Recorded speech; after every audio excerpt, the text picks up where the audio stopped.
Les gars, Qu'est-ce qui s'est passé? Game 7, on l'a vu hier soir, c'était une ambiance de fou. Déjà, faut commencer par ça. À OKC, et les Thunders l'ont remporté. Qu'est-ce que vous en avez pensé, cher Déjà, j'ai regardé comme le match, hein, comme cette nuit, pendant l'année dernière surtout.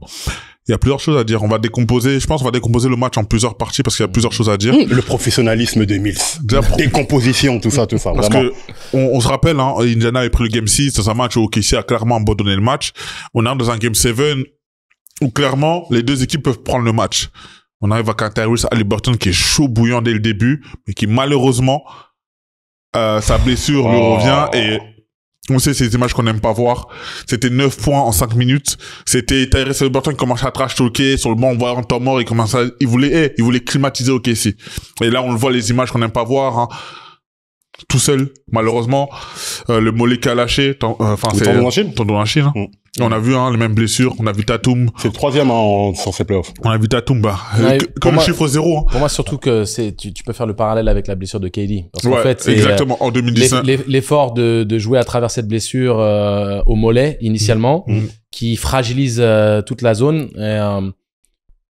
On se dit que bien sûr il y a on va dire cette proximité, hein, au niveau de la jambe, mais il y a surtout le tendon d'Achille qui est raccroché au niveau du solaire, hein, et donc qui est vraiment la base inférieure du mollet.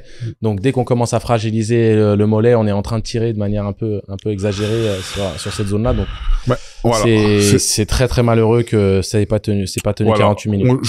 Je dirais quand même un petit mot sur Tyrese Haliburton un peu plus tard, mais on arrive dans un match où justement la blessure arrive très vite, hein. Au bout de 5-6 minutes, la blessure arrive. Et là, on se dit, ça va être compliqué. Comment vont faire Indiana? Et moi, ce qui m'a surpris, c'est qu'Indiana, ils ont pas lâché le match. Non. Parce qu'à la mi-temps, c'est Indiana qui est devant. On a l'impression, je crois, ça a été un tir à la mi-temps, juste avant la mi-temps de Nembhard, je crois. Un 3 points juste avant la mi-temps. Indiana, c'est une équipe on sait, hein, qui lâche pas. C'est une équipe qui n'a rien à perdre. Et on l'a vu juste avant la mi-temps, ils ont profité aussi des erreurs d'OKC. Parce qu'OKC a pris du temps dans leur match.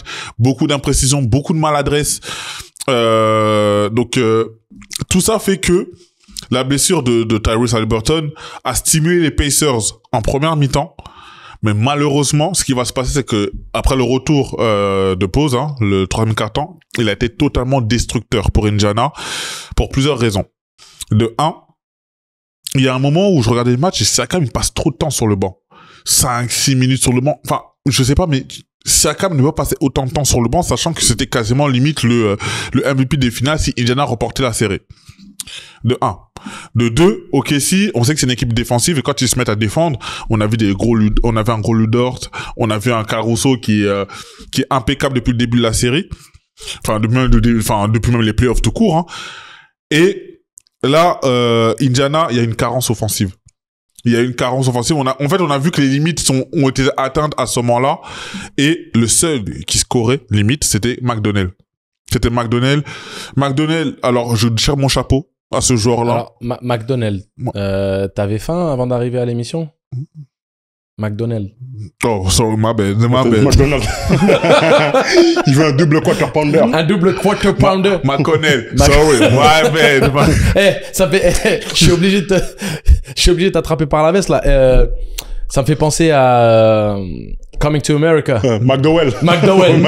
They can't say nothing. McDonald. Ma bête. McConnell, justement, qui fait un super beau match. Qui fait un gros 3e quart-temps. C'est limite le seul scoreur du 3e quart-temps. Ouais. Moi, comme je dis, j'aime beaucoup le comparer à l'apport que JJ Barea a eu en 2011. Tu sais, cet apport-là où, en plus, petite taille, jeune meneur, petite taille, qui vont, en fait, on les attend pas. Donc, forcément, quand tu prépares ton match, tu vas pas te dire, McConnell, faut faire attention à lui. Est-ce qu'il y a un scouting report sur lui? Justement, je pense pas. Mais, là, justement, on a vu que c'était le seul qui scorait. Et malheureusement, pendant 7 minutes après, Indiana n'a pas scoré entre le 3e et 4e quart-temps. Ils n'ont pas scoré et ça a coûté malheureusement trop cher. Là où Indiana commence à vouloir revenir, OKC ils avaient déjà plus 20. Shai, qui est assez maladroit dans le match quand tu regardes les stats, mais j'ai aimé son match aussi. Pourquoi? Parce que il a voulu beaucoup impliquer ses coéquipiers qui en première mi-temps ont été très très maladroits. J'ai vu des Caruso rater des tirs à 3 points wide open. J'ai vu des Ludor sortir des briques des tirs, waouh. Je pense que le Tsar, expert en 3 points, je pense que ça a dû lui, voilà, ça a pas dû forcément lui plaire, hein. Lui, on sait très bien que, hein. Et il y a une petite question par rapport à ça juste après. Et justement, c'est là où OKC, troisième quart-temps était très important, et surtout à un moment au troisième quart-temps où pourquoi je parle de Shai aussi, parce que à un moment il y avait 56, hein, et en 2 minutes, Shai met 3 points et fait 2 passes décisives pour 2 tirs à 3 points, et le score passe en quelques minutes de égalité à +9. À ce moment-là, OKC va partir, va faire un run, Indiana va jamais revenir. Donc, certes, on voit le score du match avec un écart, mais c'était beaucoup plus serré que cela, et que la décision s'est vraiment faite au troisième quart-temps. Maintenant, OKC a remporté la série. OKC a remporté le match. La première question que je posais, hein, parce que j'en posais peut-être plusieurs, on est sur peut-être un des plus gros what if de l'histoire des finales NBA avec ce Tyrese Haliburton. Ouais, j'aime bien cette notion-là, ouais. J'aime bien cette notion du what if. Mais parle-nous du match. Toi, comment tu l'as vécu? Qu'est-ce que tu en as pensé Moi, je pense que Shai est très, très chanceux d'avoir gagné ce match.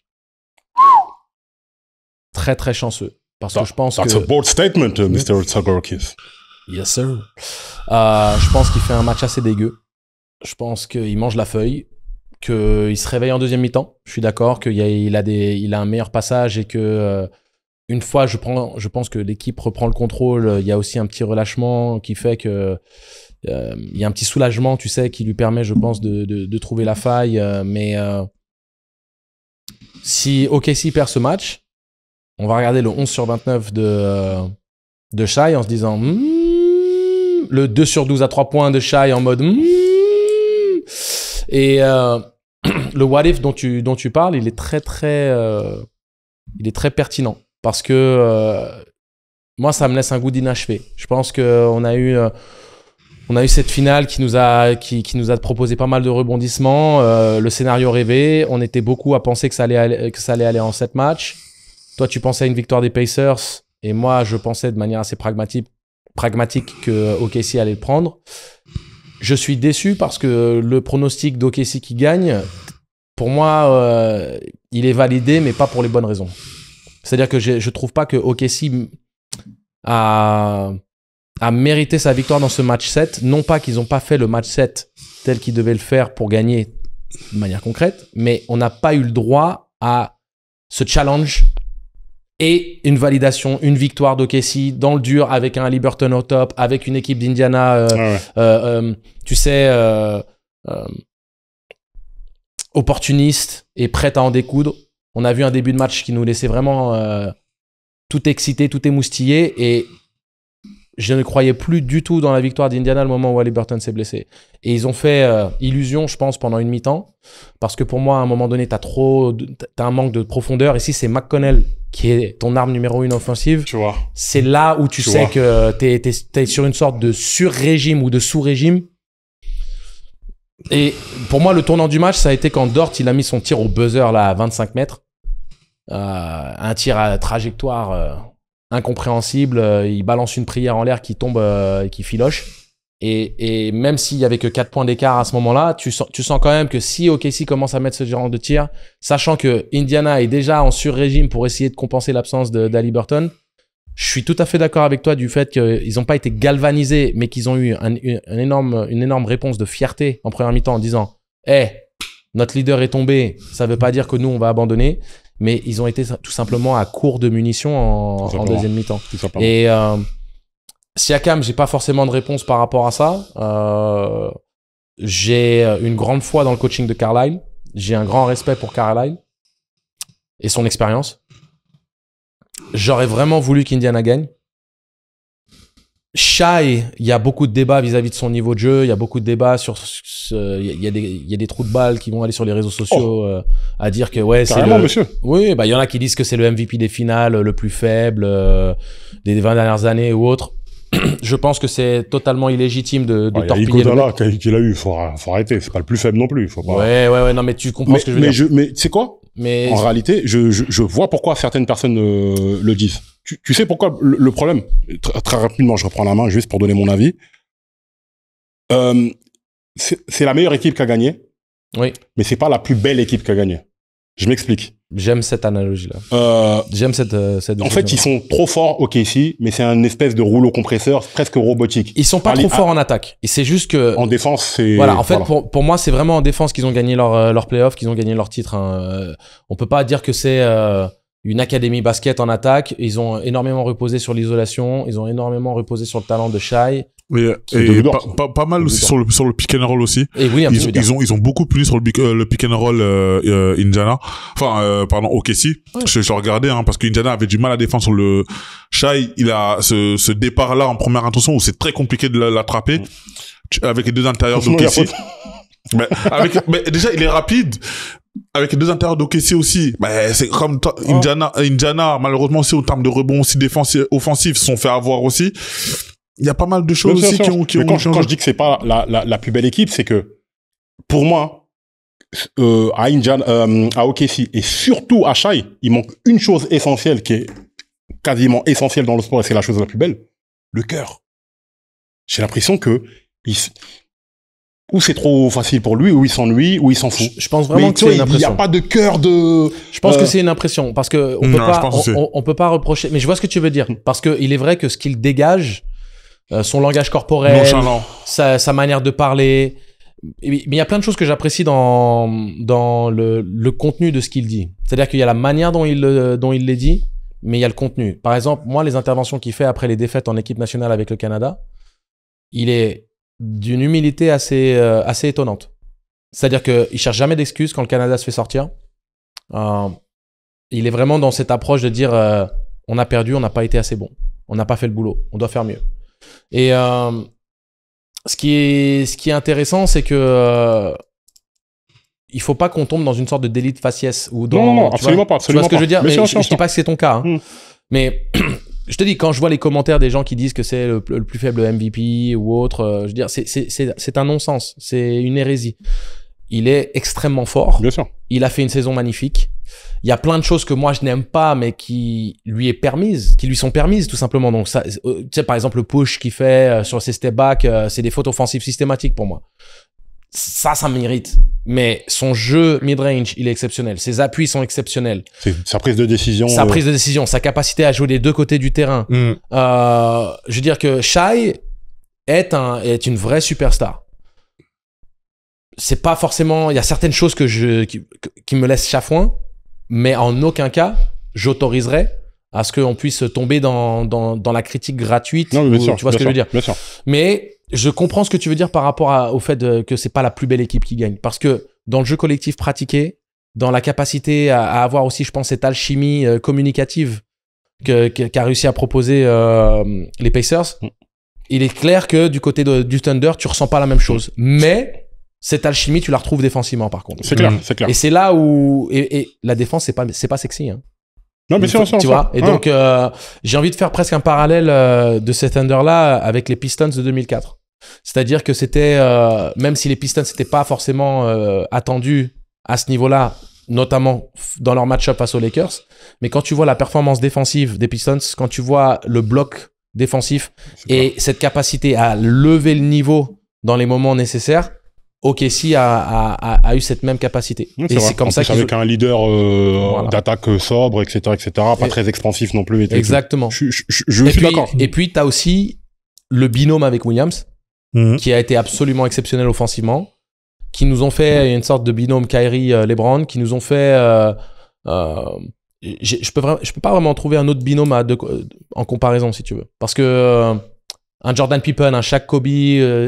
pas mal un Durant et Westbrook. Non, parce que au niveau de l'efficacité dans le scoring, pas dans l'impact du binôme, mais dans l'intensité du scoring, c'est-à-dire que ces deux-là ont pris la plus grande part du fardeau à porter sur leurs épaules au niveau offensif. Mais c'est aussi pour ça que c'était pas sexy. Bien sûr, mais... Parce que c'est deux mecs qui ont fait le boulot. Alors, je suis entièrement d'accord. Le souci, c'est que je sais qu'on n'était pas pour Indiana au début des playoffs, parce que c'est une équipe qu'on aimait bien, mais on n'était pas spécialement pour eux.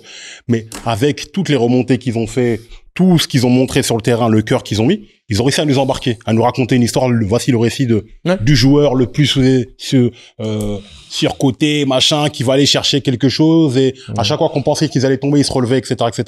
Ce qu'ont moins réussi à faire OKC, peut-être par lassitude ou je sais pas quoi, parce qu'ils ont marché sur la saison, etc., etc. On va pas revenir sur tout ce que tu as dit, c'était très pertinent, comme d'habitude. Hein. Si vous suivez tant marché, vous savez que le tsar est très. Mais tu te souviens ce que je t'avais dit par rapport à Indiana, que j'avais été moi-même coupable de ça, d'avoir sous-estimé cette équipe d'Indiana, parce que quand on avait regardé le parcours, quand on réanalyse un peu le parcours d'Indiana l'année dernière, c'était l'équipe qui était la plus proche des Boston Celtics, qui eux avaient roulé sur la finale. Et quand tu regardes la série, même s'ils se sont fait sweeper, et ça a été la seule équipe sweepée par les Celtics qui avait toujours gagné 4-1, 4-1, 4-1, mais c'était la seule équipe qui a été vraiment... c'est vraiment paradoxal. À deux doigts de prétendre à une finale. Ouais, parce que là encore, hein, ça va avoir match 7. Hein. Bon, pour une raison un peu bizarre, parce que le match 6, pour moi, tu vois, quand il y a des gens qui disent « Ouais, la NBA, c'est truqué », il y a que quand tu vois des matchs comme ça, tu te dis « Ah, je t'avoue que je manque d'arguments pour leur dire que c'est pas truqué, parce que le match 6... » Tu vois, c'est là que je termine. C'est là que tu te dis que il y a un problème de mentalité. Un mec qui s'appelle Michael Jeffrey Jordan, jamais il va se dire ah non, je vais faire le match, on va perdre ce match-là, comme ça, on va gagner notre matchette à la maison. C'est quoi ça? Écrase l'équipe si tu dois les écraser, gagne ce que tu dois gagner. Tu vois ce que je veux dire? Mais c'est des choses qui sont déjà arrivées auparavant. On peut pas arriver et dire oui, ok, si, je prends un exemple. Non, mais moi, je dis ça pour toutes les équipes. Une des équipes qui était les rois dans ça, c'était Golden State. Ouais, mais c'est Golden State, pardon, je prends un exemple. Golden State, en 2017, j'aurais pu écraser Cleveland 4-0 en finale NBA. Ils se sont dit quoi? Ils ont gagné à la maison en 2016. On doit quand même gagner à la maison en 2017 et tout. On va laisser, des fois, ils le savent, hein. Ils laissent, des fois, le game, on a vu sur plein de séries playoffs, ils laissent pour revenir à la maison. Et là, c'est, si ils ont été dans un abus de confiance qui, pour eux, heureusement pour eux, là, ça a été du bon côté, mais l'abus de confiance aussi, il y a une équipe qui est tombée là-dedans, c'est Boston. Boston, qui perdait 2-0. Oh, ça va, on va remonter, il y a pas de souci, etc. À partir du moment où il y a eu le 3-1, c'est un peu bizarre. Là où je comparatif avec Boston, c'est qu'en 2023, je crois, quand Miami va en finale, c'est le même scénario qui se passe. Je sais pas si vous vous souvenez. Il y a un Game 7 qui commence. Il y a Tatum qui se blesse dans le Game 1, enfin, qui se blesse dans les premières minutes du Game 7, et Miami qui va en finale, etc. Là, on a l'impression que pour un Tyrese Haliburton, c'est la même chose. On se dit, et je continue à le dire, Indiana n'a peur de rien. Tyrese, c'était le joueur qui, pour une fois, on leur a beaucoup reproché dans cette finale-là, de rater ses premières mi-temps. Ouais, là, il est pas bon en première mi-temps. Là, il met 9 points, il met 3 tirs à 3 points. Alors non, mais c'est ça qui laisse songeur, parce que le vrai problème, c'est qu'à un moment donné, les Pacers ont tout de même payé le match 5 de Haliburton. Je pense que il s'est trop troué. Tu peux te trouer, mais pas à ce point-là. Ouais. Et je pense que ça leur coûte quelque part la série, parce que la réaction d'orgueil dans le match 6, on pouvait s'y attendre. Moi, je suis pas dans cette philosophie du complot. Je pense simplement qu'à un moment donné, dans la gestion d'une série très très longue, quand tu vois que tu as une équipe qui est absolument incandescente, dans cette gestion un petit peu des énergies, des corps et la projection de la série qui va basculer à la maison pour un match 7, je pense que quand tu vois le début du match, quand tu vois Indiana en feu, la salle incandescente, les tirs qui s'enchaînent, les role-players comme McConnell qui font un boulot monstre et il y a aussi eu un ajustement défensif, parce que je pense vraiment que l'ajustement défensif avec le fait de pas être sur une pression tout-terrain, d'attendre Shai un peu plus bas pour avoir une sorte de fermeture de la raquette mieux maîtrisée, parce que quand tu vas mettre la pression, Shai a le coup de rein pour passer sur un ou deux dribbles, et derrière tu te retrouves à 5 contre 4 sur quelques secondes. Exactement. Et là les Pacers ils ont dit non, on va se retrouver à 5 sur 5, à 5 contre 5 sur demi-terrain. Donc je pense pas forcément que c'était volontaire de la part d'OKC. Je pense qu'ils ont lâché en deuxième mi-temps, évidemment, mais il y a une raison. Quand t'es à moins 21 à la mi-temps, ouais, pour moi ils savaient. Pour moi tu te dis, de toute façon c'est pas notre game. Ouais. Pourquoi brûler encore plus d'énergie pour essayer un miracle? Mais moi, cette mentalité, je respecte ce que tu dis par rapport à la mentalité. C'est vrai que à titre personnel, tant qu'il n'y a pas le buzzer final, il n'y a pas le buzzer final. Il y a surtout que des remontadas, il y a que ça. Oui, mais là, je vois aussi parce que on se dit, c'est les playoffs là, je pense que c'était des playoffs où les équipes ont dépensé beaucoup d'énergie. Ils se sont dit, toute façon, hein, OKC, c'est 68 victoires de la saison régulière. Donc, je pense qu'en termes de confiance, il n'y a pas une équipe qui est plus en confiance que... Et OKC a fait un match 7 contre Denver aussi. Exactement. Donc, ça veut dire que... Ça s'accumule, hein.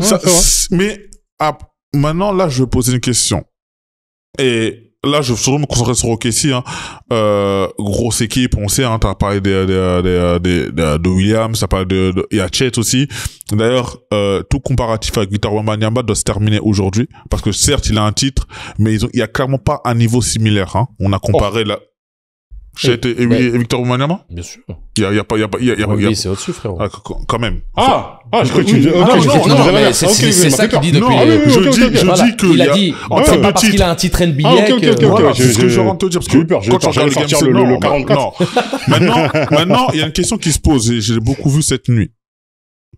Est-ce que Shai est devenu aujourd'hui la plus grande légende de l'histoire d'OKC? Est-ce que maintenant, il passe devant un Kevin Durant ou un Russell Westbrook? Maintenant, je vous pose la question. Avec la formulation que tu lui as donnée, il n'y a même pas de questionnement, il n'y a pas de débat. Parce que tu as dit la plus grande légende de OKC. Le joueur qui te ramène le titre devient la plus grande légende. Kawhi Leonard 2019. Tu m'aurais demandé si c'est le meilleur joueur de l'histoire d'OKC. Voilà, c'est ce que j'allais dire. Mes amis... Intrinsèquement, c'est... S'il vous plaît, ne soyez pas dans l'euphorie, dans cette philosophie de l'instant et autres.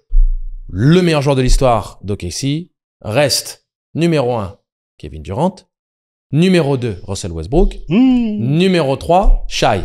Donne encore quelques années à Shai, parce que Shai n'a pas accumulé toutes les accolades qu'ont accumulé les autres. Tu parles d'un MVP, Durant est MVP. Durant est il est double champion, il a fait 3 finales NBA. Double MVP des finales NBA. Il a un résumé qui est tout de même largement supérieur à Shai aujourd'hui. Est-ce que Shai peut potentiellement dépasser KD? Ouais, en termes de nombre de points, de machin. C'est entre ses mains. Il est jeune, il a sa carrière devant lui, il a un talent exceptionnel, il n'y a pas de souci. Mais soyons pas dans le révisionnisme à essayer tout de suite maintenant de le projeter comme étant le meilleur joueur de l'histoire, parce que pour moi, le prime de KD est au-dessus de celui de Shai. Que si tu devais choisir entre KD et Shai, lequel prends-tu? Après, il n'est même pas dans son prime encore, Shai. Pas de problème, mais c'est pour ça que... Comment ça, Shai est pas encore dans son prime? Pour moi, à son âge, il est même pas encore dans son prime. Pour moi, il est dans son prime, non? Non, pour moi, il peut peut-être encore aller plus haut. Parce que rajoute-lui un shoot à 3 points encore plus fiable. Ouais, mais oui, mais ça rend le temps. Oui, mais il a quel âge 25, 26 ans? Ah, mais il se rend dans son début de prime. C'est comme par exemple, tu me dis un Luka Doncic, là, ce qu'il fait. Le prime d'un joueur, techniquement, parce que il y a plusieurs éléments à prendre en considération quand tu parles d'un prime. Le prime, ce n'est pas simplement le pur niveau de joueur, le pur niveau du joueur et son potentiel intrinsèque. Tu as également son expérience et sa compréhension du jeu. Ce sont des éléments qui sont indissociables du prime d'un joueur. Parce que pourquoi est-ce que Shai n'arrive pas à permettre à OKC l'année dernière de passer ce cap et d'atteindre les finales? Pourtant, c'est le joueur qui était numéro 2 au vote de MVP, qui avait les mêmes qualités intrinsèques au niveau de son drive, de son jeu mid-range et de tout ce que tu peux imaginer, les mêmes qualités défensives, ce que tu veux. Mais psychologiquement, intellectuellement, parce qu'on est en évolution permanente quand on joue au basket, le prime, c'est toujours considéré de 28 à 32.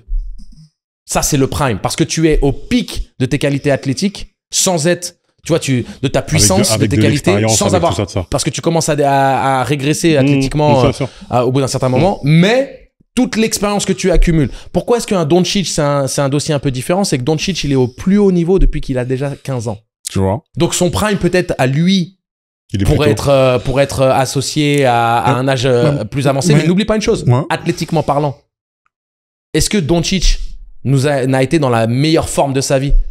Est-ce que Doncic a fait le boulot nécessaire pour passer un cap à ce niveau-là? Je suis d'accord. Maintenant, je vais te poser une question par rapport à un autre joueur, justement, qui est un peu similaire. Un Stephen Curry. Oui. En 2016, il fait l'une des meilleures saisons historiques. Enfin, il est une MVP unanime, 73-9. Il fait une des saisons les plus légendaires en termes de MVP. Oui. Cependant, 2022, beaucoup considèrent que c'est le meilleur Steph Curry. Après, bon, là, ce que je veux dire, c'est qu'en termes dans le jeu, il a beaucoup progressé entre 2016 et 2022.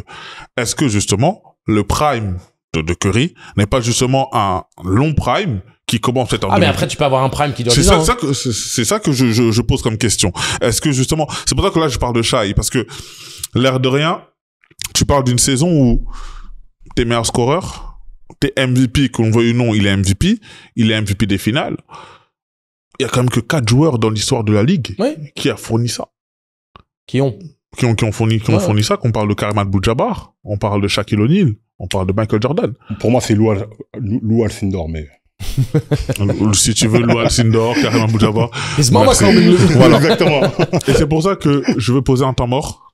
Je pose un temps mort. Mais on t'avait rien dit. Pourquoi tu dis un temps mort? Mais quand il a pris un temps mort tout à l'heure, tu lui as dit quelque chose? Mais oui, je le dis. Bon, c'est bon, les gars, c'est bon.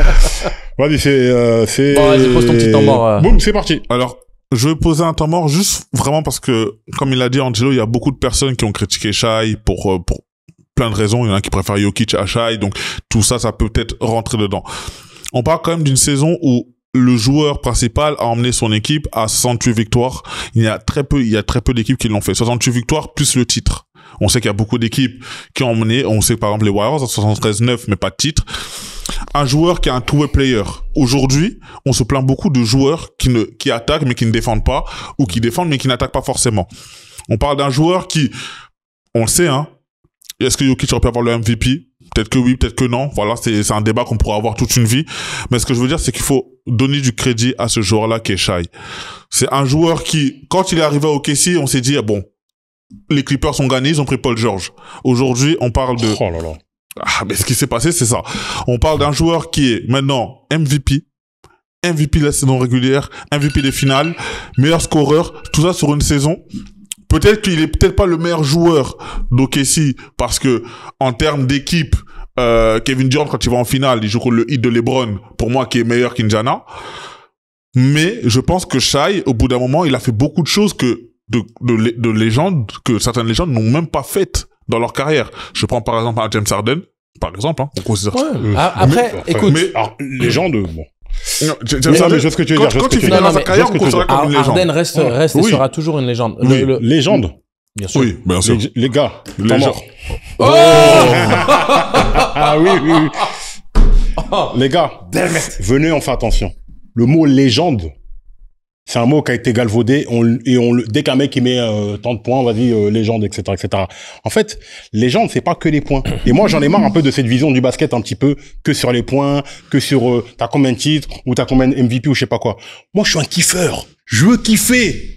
Je veux kiffer le jeu, je veux que le gars soit beau à jouer, je veux qu'il ait des répliques, tu vois, comme au foot, un George Best. C'est pas le meilleur joueur de foot, mais ne serait-ce que juste par sa personnalité, c'est un mec à briller. J'aime le basketball, j'aime pas forcément les meilleurs points ou les meilleures métriques ou je sais pas quoi.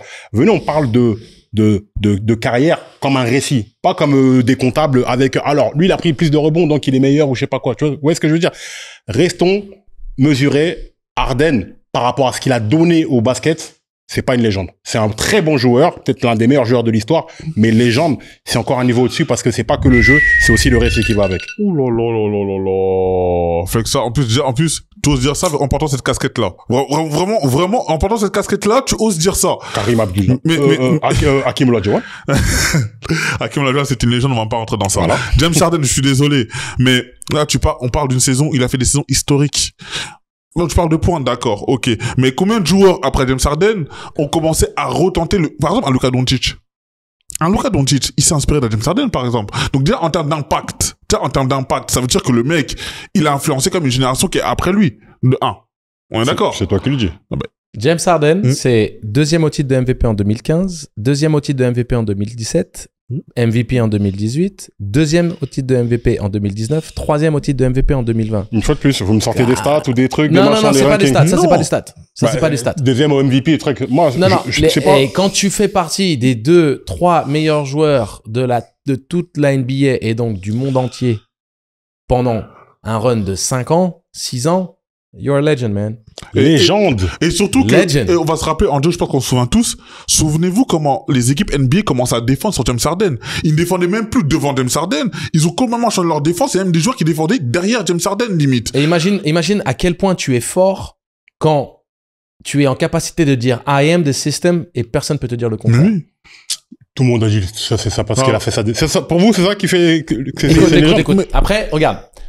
Une fois de plus, et en commentaire, vous nous direz ce que vous en pensez, mais une fois de plus, le problème, c'est une histoire de définition.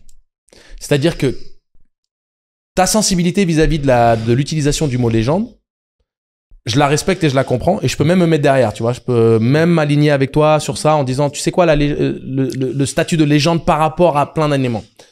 Mais le problème, c'est que quand tu penses au nombre de gens qui ont existé sur cette terre et qui existeront après nous, au nombre de personnes qui ont joué au basket aux quatre coins de cette planète, et le nombre d'élus, et le nombre de joueurs qui ont pu écrire des choses.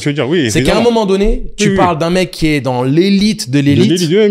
Donc, par rapport à notre sport, t'es obligé de le catégoriser comme légende. Mais toi, la définition que tu donnes au mot légende, c'est que tu pars du principe que on va parler que de ces légendes-là, enfin, on va parler que de ces élus-là, donc que de ce petit microcosme du très haut de la pyramide, là, de la pointe, et on va catégoriser les gens selon ces critères qui sont les miens, qui sont l'impact dans le jeu, la win, et je peux comprendre. Moi, je pense que Mills, il est avec moi sur ça. On parle plus dans une dynamique globale de ce que représentent ces mecs-là vis-à-vis du sport, vis-à-vis du basket en eux-mêmes. The Beard. N'oublie pas que t'avais des gamins aux quatre coins du globe qui portaient des fausses barbes parce que c'est quand même un joueur qui a énormément séduit les amateurs de basket et énormément influencé comment c'est joué le basket. Ouais. Parce que malgré tout, le jeu en isolation qu'on critique justement et pour les bonnes raisons, mais pour qu'on s'inspire de ça, c'est quand même que tu sois à un sacré niveau de performance. Exactement. Et Harden l'a été. Oui. Moi, ce que je suis d'accord avec vous hein, là-dessus. Moi, je vous dis. Ça veut pas dire que j'affectionne. Non, mais c'est sûr. Mais tu vois moi, ce que je vous dis, c'est que les gens, c'est pas que les performances. Un mec comme Allen Iverson, il a été peut-être moins performant. On peut penser qu'il a été moins performant qu'un James Harden. Certains peuvent le penser parce que un truc. Mais moi, je mets Iverson 50 fois devant Harden. Par rapport aussi au récit, par rapport à... Il y a aussi l'affectif. Tu sais pourquoi tu mets Iverson? Harden, au plus haut niveau, dans les matchs 7 où on a toujours besoin de lui, sa légende, c'est que c'est un choker. Et ça, pour le coup, c'est un des arguments qui vont contre lui de manière... Je suis d'accord. Ce que je dis, c'est de sa faute. Hein. Et t'en avais même fait un temps mort. Et regarde, quand il prend du bid, quand il force son truc, quand il se grossit, tout ça, pour quitter l'équipe ou des trucs comme ça. Tout ça, ça ternit son truc. Je suis d'accord. Mais Harden arrête sa carrière aujourd'hui. Qu'est-ce qu'on va retenir d'Harden? On va retenir un mec qui, je suis désolé, t'es un fan de Kobe. C'est-à-dire que quand... Ultime fan de Kobe. Non, ultime fan de Kobe. Quand Kobe, il fait sa saison en 2007, 35 points de moyenne, tu me dis pas, ouais, mais on parle pas de stats. Tu me dis bien que Kobe, il a mis 37 points. Fan de Michael Jordan. 2 secondes, juste. Fan de Michael Jordan. Quand Jordan a 37 points de moyenne, on vous entend les arguments en parler. Il est énervé. Hein. Non, mais on entend l'argument en parler. Moi, je suis pas un fan de James Harden, je veux le dire. Mais quand James Harden, je suis désolé, il s'assoit à 36 points de moyenne. Des matchs à 70-10. Je suis désolé quand Luka Doncic, il fait ça un peu après. On dit, c'est un truc incroyable. Je suis désolé. Un James Harden, ce qu'il a fait, il a fait des choses dans cette ligue que personne dans la ligue. Mills, on est d'accord avec toi, t'inquiète pas. Donc, ça veut dire qu'à ce moment-là, c'est juste, les gens se disent que c'est pas que les performances. Flexta, regarde. Je pense avoir mis le doigt.